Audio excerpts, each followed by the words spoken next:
Avengers Earth's Mightiest Heroes, episode number 2, Thor the Mighty, introduces us to, well, Thor the Mighty.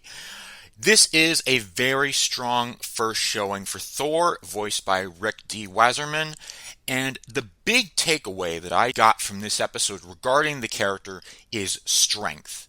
This episode includes three major action sequences between Thor and the Wrecking Crew, Thor and the Frost Giants, and a albeit smaller one between Thor and Loki. This showcases the character's power, his strength, his endurance, and the fact that he is not one that you want to mess around with. This is a Thor who can take on any threat, get back up, and this is a Thor who does not stand down. And this episode does a fantastic job at showing just how strong of a character he is, not just physically, but also enduringly. He will not give up, no matter what. And that is a fantastic way to portray Thor in his first appearance on this show, and to set him on the path for joining the Avengers as the show goes on. Now, I will admit that initially, this episode seems a little bit light on plot.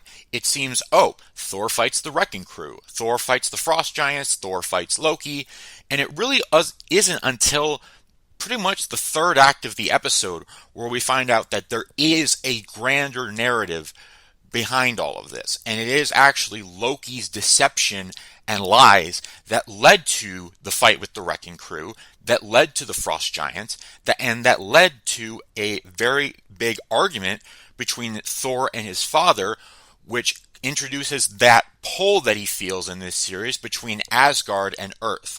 It seems that, at least in this universe, Thor was never banished to Earth. He was never given that mortal form of Donald Blake. He was never given that connection to them. Rather, it's a connection that he chooses, and he feels that he needs to protect the mortals of Midgard, and that causes some tension between him, Odin, and even the other Warriors 3, with Sif, with Balder, and with just the rest of Asgard in general. So that is a little bit of a change from the source material, but aside from that, it is very much a classic Thor, where he's portrayed much more as a Norse god, even though this is an animated series, so they really can't use that term. So this is a very strong first showing for Thor.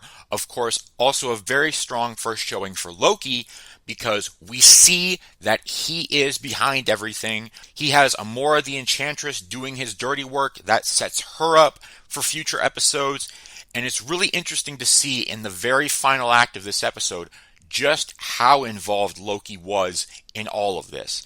And of course, anyone who knows the history of the Avengers knows how important Loki is to the formation of the team. He is the team's first villain. He is the one in Avengers number 1 by Stan Lee and Jack Kirby. He is the threat that ends up bringing the OG Avengers together. So of course it's fitting that Loki has a very strong showing in this episode. So overall, Thor the Mighty is a very strong introduction for Thor. Rick D. Wasserman portrays a very powerful performance, and he gives a very large gravitas to Thor that reflects just how much of a force he is to be reckoned with. So overall, Avengers Earth's Mightiest Heroes Episode 2, Thor the Mighty, gets a thumbs up from me. This is my definitive version of Thor. This is a very classic comic book take on him, and it's one that is, in my opinion, very successful.